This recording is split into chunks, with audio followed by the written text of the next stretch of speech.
Live lesson, a new live episode on your channel Pure English.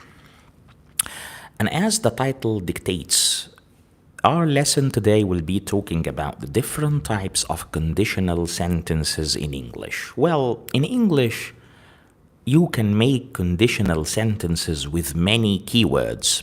So, a piece of information that many of you mightn't know is the fact that conditional sentences don't have to have the word if. So you can make a conditional sentence with some other words, like, for example, you can use the word unless to make a conditional sentence. You can use words like provided that or providing that, or you can also use the phrase on condition that. You can use the word suppose or supposing. All of these are different expressions, different words and phrases that you can use in conditional sentences. But to tell the truth, the most common word used in conditional sentences is the word if. So in our lesson today, we will be confining most of our talk to the if sentences. These are the conditional sentences which contain the word if. And also we will branch out into some few cases of other conditional sentences in which we use some of these other words like provided, like supposing, and so forth. So first of all, we need to understand why are the sentences containing if called conditional sentences?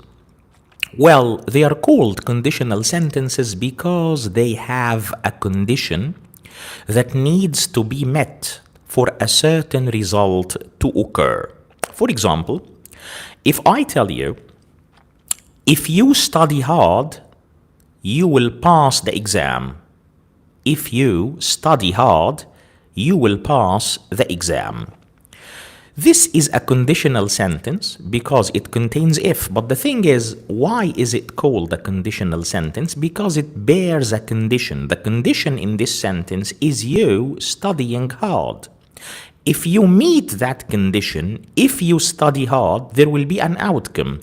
There will be a result, and that result is you passing the test or passing the exam. So we call them conditional sentences because they include a condition, and if that condition is fulfilled, the result or the outcome mentioned in the sentence will occur or will happen. So, if you study hard, that's a clause which represents the condition. You will pass the test or you will pass the exam, and this clause represents the result or the outcome. And this takes us to another point. So, if the conditional sentence bears a condition and a result, this means that it's composed of two parts, and that's correct. Any conditional sentence contains two parts. The first part is the condition. That's a clause, and the second clause represents the result or the outcome. So the condition clause or the clause that bears the condition is the clause which has the word if. If you study hard, that's a clause because it contains a subject and a verb. The subject is you, the verb is study. So this is a clause, it contains the word if you study hard, if you subject, study verb. So we call it the if clause because it's a clause that contains the word if, and it's a clause because it has a subject and a verb. This if clause bears the condition. The other clause is called the main clause, and we call it so because it bears the outcome or the result of fulfilling or meeting the condition. So when I say you will pass the exam, the outcome of you studying hard, if you study hard, that's the condition. The outcome or the result will be that you will pass the exam.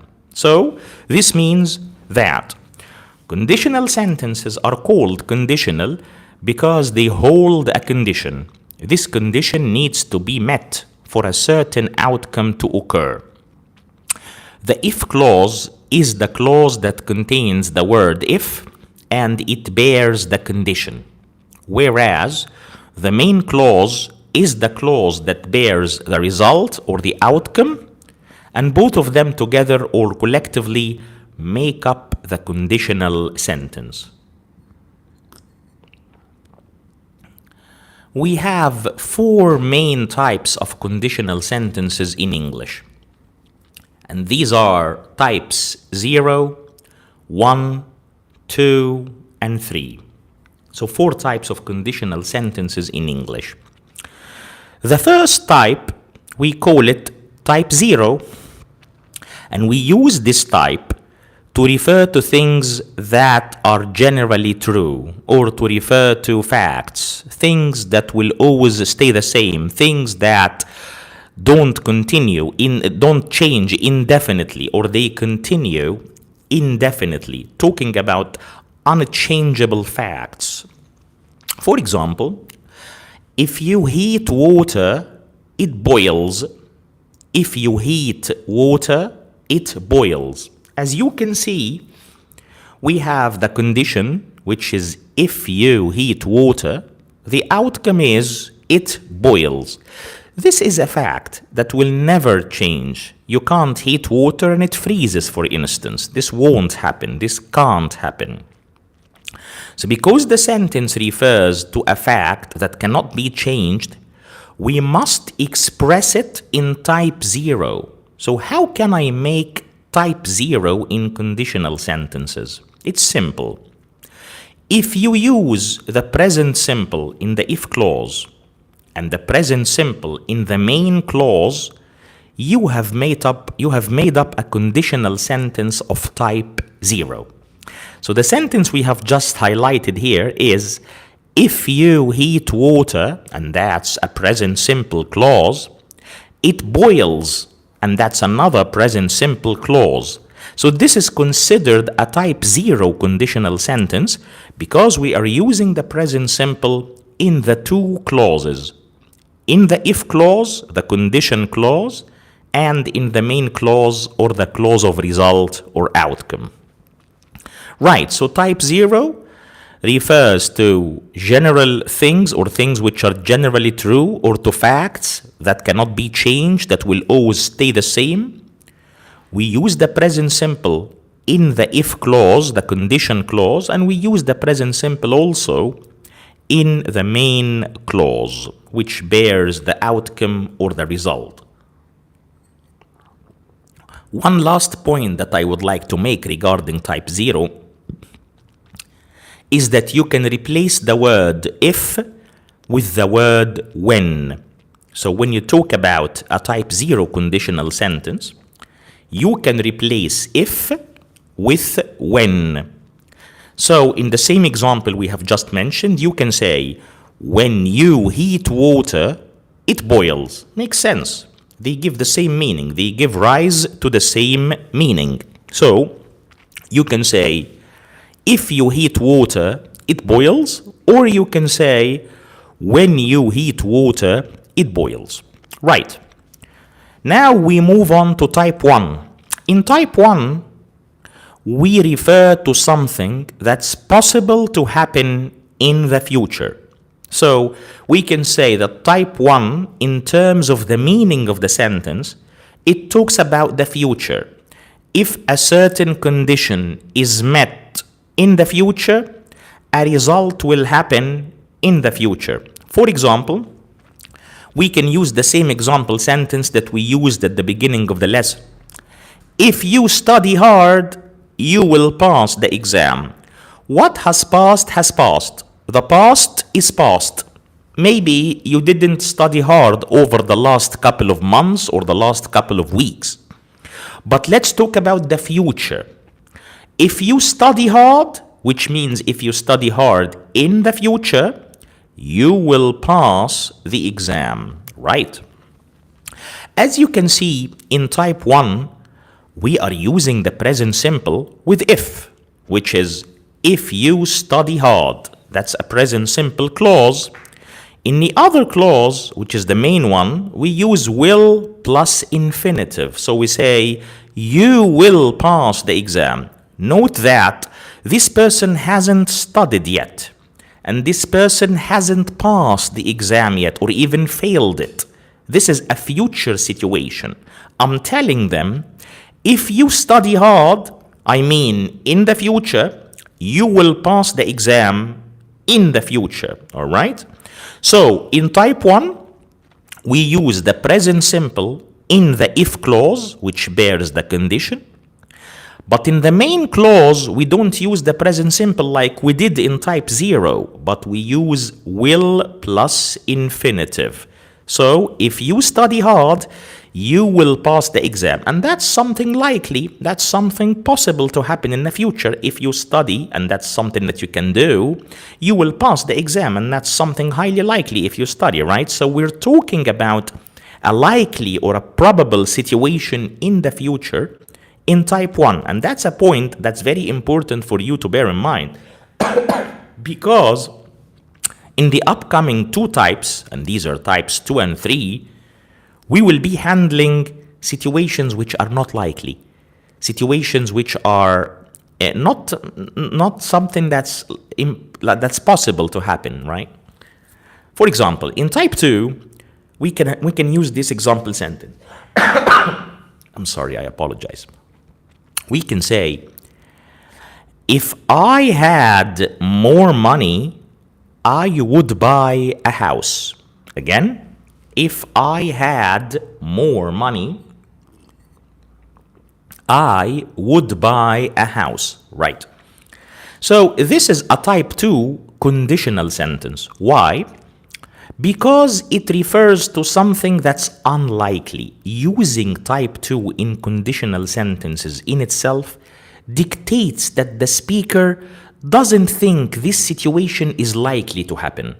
Since they are using type 2, it means that deep down, they don't think this situation is possible, neither in the present nor in the future. So when somebody says, if I had more money,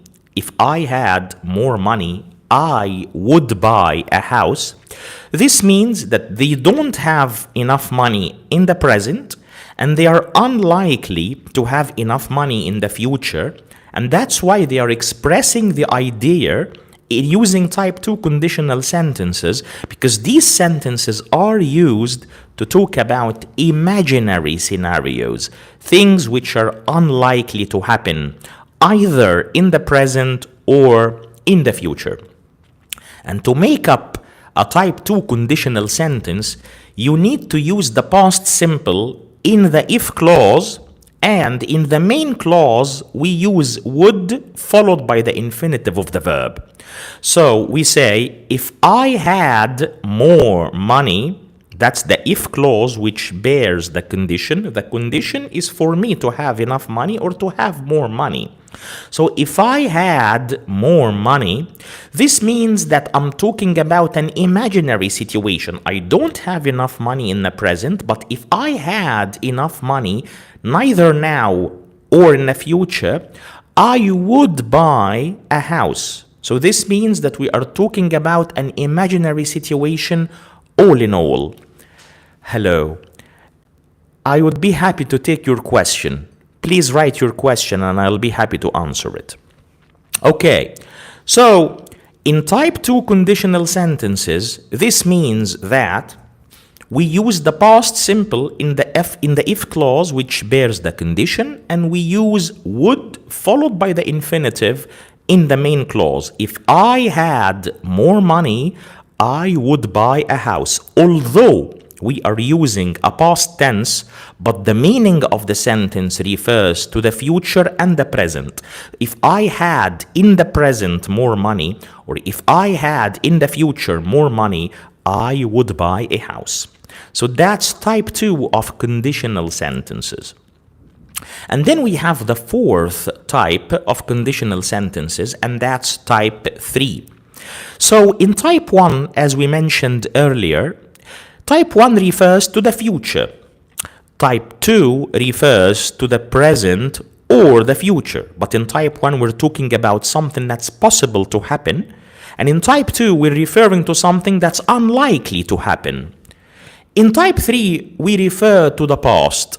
We say that type 3 in conditional sentences in English is used to show the idea of regret. So in type 3, we try to convey the idea that something happened, but it shouldn't have happened. All right, so I'll interrupt my explanation here to answer the question of the viewer. What does cause and effect mean? Cause means the reason for something. So if something happens, there is a reason for that thing to happen. This reason, we call it the cause. The effect is the result. For example, there is an example which I have mentioned at the beginning of this live lesson. If you study hard, you will pass the exam. So what is the result here? Passing the exam. We call this the effect or the result. But what is the reason for that result to happen? It's you studying hard.